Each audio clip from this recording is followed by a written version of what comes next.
The Arcturian Group, May 15, 2016. By Marilyn Raffaele. Website, www.onenessofall.com. Greetings, dear ones.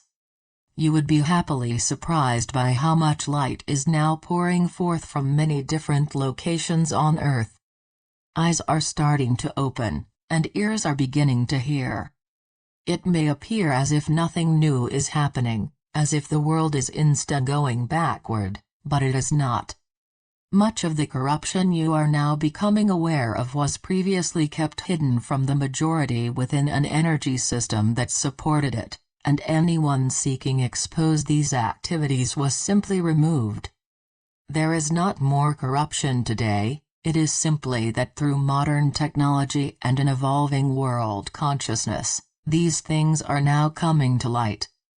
The world is awakening to self-empowerment and the understanding that they have the ability to choose for themselves. This is manifesting outwardly in the political scene of the USA. This is how evolution works in the third dimension. Throughout history, very evolved mystics and teachers incarnated for the purpose of seeding world consciousness with spiritual truth. Because the human mind conditioned by beliefs of duality and separation is only able to access what is already present in world consciousness. These teachers were usually considered heretics or worse, and many were killed because of their teachings. At the time, these truths were so new that very few people were evolved enough to attain a consciousness of them. But because the teachings of these light workers became a part of world consciousness, they are now available to anyone ready and open to receive them. There comes a point in the evolutionary journey where you will begin to receive whatever information or truth is needed from within, bypassing the conditioned human mind. This is the source of true creativity. Profoundly talented artists of all venues do not build on what is already known, but allow something wholly new to flow out from a deeper level. Whether chaos is Gaia's way of clearing dense energies of the past and present needing to be removed, as a part of her ascension process. As long as mankind continues to pollute and create the discordant and low-resonating energies of war and separation, she will be forced to do her own clearing. We speak today about forgiveness, a facet of unconditional love that is proving not only to be very difficult, but has become a block for many as they try to move into unconditional love. Many of you have had experiences that hurt you deeply on all levels in this lifetime as well as in past lifetimes.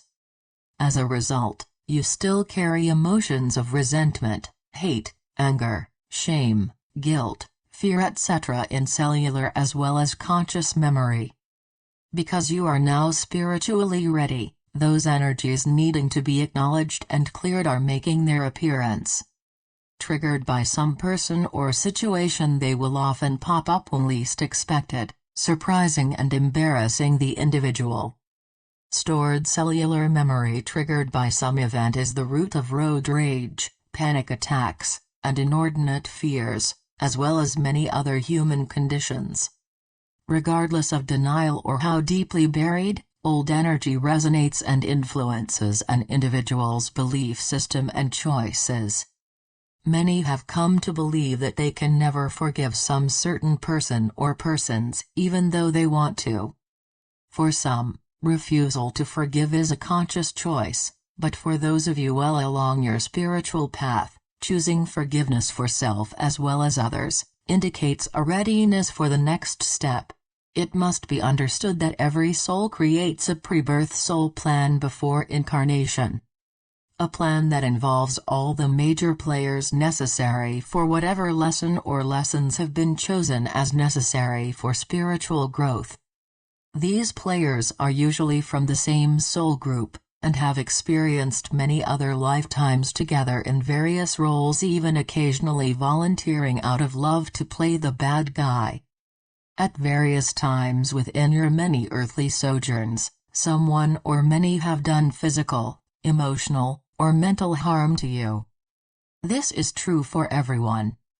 Cellular memory stores these experiences, and until cleared, they are carried forward into each new incarnation. They rarely all manifest fully in every incarnation unless it is part of an individual's soul plan. Cellular memory is why, for no conscious reason, you may react to a certain person with dislike or fear when you do not really even know them. There are some who spend lives living and proudly identifying themselves as victims, building their whole identity around events of the past. This state of consciousness can provide a first step towards self-empowerment for one still living fully in a third-dimensional belief system.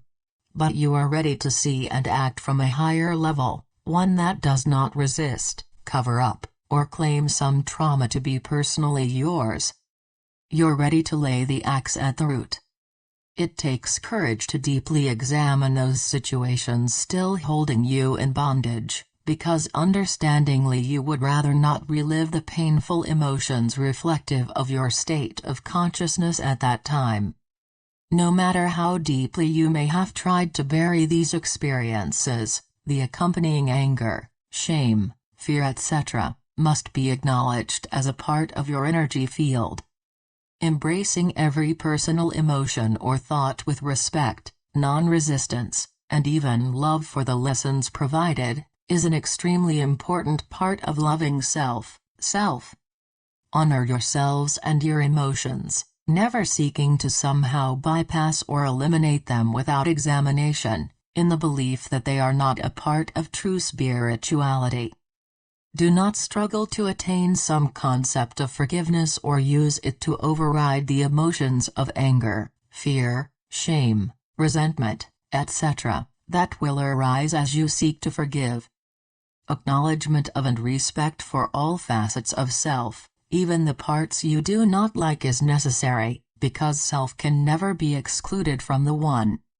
When you feel ready, ask yourself, what did I learn from this experience?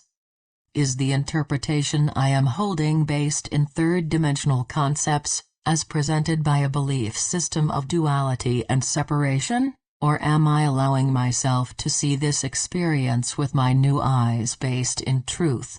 For example, in the human scene, childhood abuse often results in multiple problems for the adult. However, understand that childhood abuse is frequently chosen as part of a soul's pre-birth plan.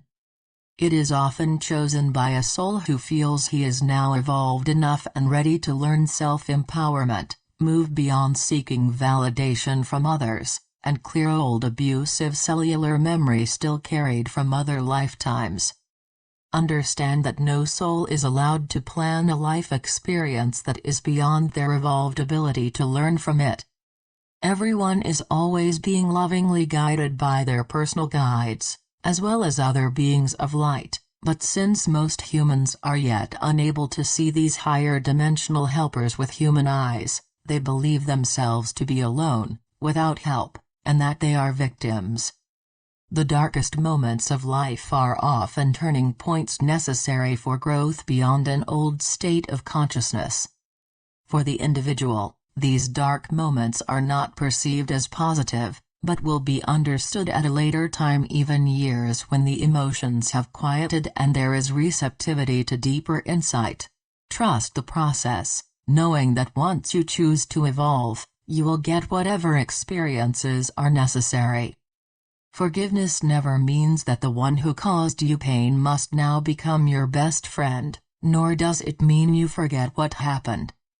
Forgiveness is not denial, but is an attained state of consciousness that sees the bigger picture, and knows that nothing is random.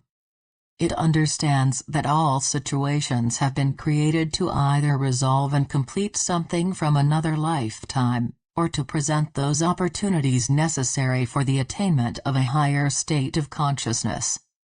Never forget that you are not human beings, you are spiritual beings who chose to experience separation as a facet of your journey toward remembering who and what you are. The dominant energy of duality and separation on Earth often allows those ready for deeper awareness to fall flat on their face as many times as may be necessary until they can say, "There must be a better way," thus opening themselves to more. Karmic situations from past lifetimes often enter into the ability to forgive, even when the evolving soul knows they are ready to resolve and clear everything old and finished. Karma is the balancing of energy and not a punishment as many believe. Once recognized, karma can be resolved and cleared, even if others involved are not ready or able to cooperate on a higher level. It is a matter of going within, recognizing the innate divinity of the other or others, removing any remaining energetic cords. State your intention and ask for help if you do not know how to remove energy cords, and then simply moving on knowing it is finished. As one's state of consciousness evolves more deeply into truth, remaining karmic energies automatically dissolve without effort or even knowledge, because karma is no longer a part of that consciousness. Karma is more of an active issue for those still heavily conditioned with third-dimensional beliefs. Forgiveness is a matter of intention, a choice, the asking for help to understand more deeply, and allowing the process to unfold while living at one's highest level of awareness. Efforts made to rid oneself of negativity or guilt for past actions are unnecessary, because the higher frequencies automatically supersede the lower, simply dissolving them into the nothingness that they are. This is the more evolved way of self-improvement. You are entering into more difficult tasks of evolution as you clear remaining debris, sweeping out the corners of your belief system and resolving long ignored or buried issues. The years of inner work you have done are now shining light on everything still needing to be cleared, or understood from a higher level. Forgiveness is a component of this. It is as if you have chosen to go to a movie. You make the choice and pay to see the story. You become involved and often experience anger, fear, sadness, pity, etc., as the story unfolds. You experience emotional highs and lows based on whatever action is taking place. It all feels very real. Then the curtain closes, the credits run, and you leave the theater in full awareness that you were an observer. You do not personally claim the story to be reality. This is Earth School. The one perfect and unconditioned consciousness that you are, holds no dreams of separation. We are the Arcturian group. Recommended books for anyone interested in knowing more about pre-birth soul planning. 1. Your Soul's Plan. 2. Your Soul's Gift, both by Robert Schwartz. Web link: www.yoursoulsplan.com